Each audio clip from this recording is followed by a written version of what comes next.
Hi guys, it's Kris speaking. Welcome or welcome back.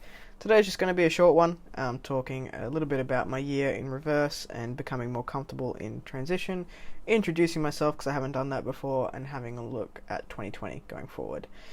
So hello, I'm Kris, I'm speaking, which is why the channel is called Kris Speaking. Also, my friend thinks it's funny when I say Kris Speaking really quickly because it sounds like Krispy King and I eat Krispy Kreme donuts. I am 28. I am a female to male transgender person, which means I was assigned female at birth and I identify as male. At the moment, I am undergoing a medical transition to present more masculine on the outside as well. So I've done a few videos documenting that process over the last year, and I will continue to do so going forward into 2020. 2019 was a really big year transition-wise for me. I started it by going to my GP. I'd been in gender therapy since 2018 and sort of told people close to me that I was a little bit confused and questioning my gender, and then 2019 is where it sort of kicked in. So at the beginning of this year, I went and I asked to be referred to a gender clinic by my GP. My GP didn't know a lot about it, but a friend of mine had said that they had pursued the gender clinic before, so I asked for the referral. I had to go get a whole bunch of psychological tests done, I got my blood work done, and eventually I was accepted into the program at the Royal Brisbane Hospital. So it's one of the major hospitals that we have here in Brisbane, and they ran a really good program.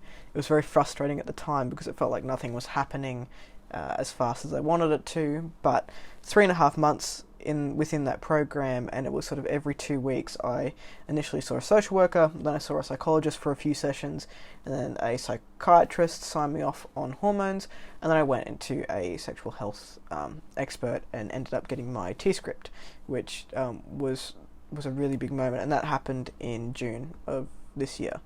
So as it stands, I'm about 5.5 months on testosterone, and I have my top surgery booked for May next year, and I'll be about 10.5 months on testosterone by the time that comes around. So it's pretty exciting.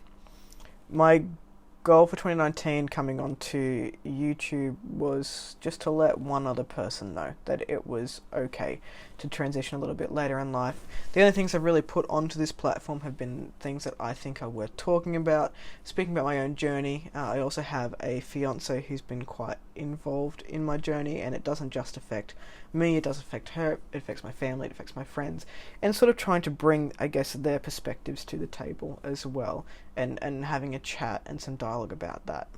Through doing that, I have found that there were more things to talk about. Like I have a video called, I think it was Ending a Long-Term Relationship, and I'd just gotten out of a long-term relationship in 2018 and jumped into a new relationship very quickly, and I felt like I was emotionally manipulated, and it took me a really long time to realize that and come to terms with it, and wanting to put stuff like that out into the world to say that you can also get out of that situation. The first video of 2020 will be a video on relationship PTSD. There are some learnt behaviours that I brought from that relationship into this new one that wasn't altogether healthy, and some stuff that I'm still working on. But also want to let other people know that that does exist and it's okay, and I guess how to circumvent, or how to, I guess, talk about that as well. So going into 2020, my, I guess, goal for the platform is to make some shorter videos, just some more informative videos, and want to upload every week rather than having big gaps in between them. So I'm aiming to upload every Sunday at 6 PM Brisbane time.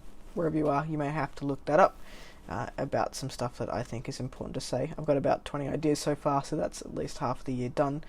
You won't find things like meme reviews on the channel because it's stuff that I don't watch, and personally don't think it contributes to what I'm trying to portray. We'll have a look at the end of the year. If I've got enough interest to keep going with YouTube, then I may. If not, then the information that I wanted to say is out there in the world, and that's okay. If you made it to the end of this video, thank you for watching, and I hope to see you in 2020. Okay, goodbye. Yay, we're done.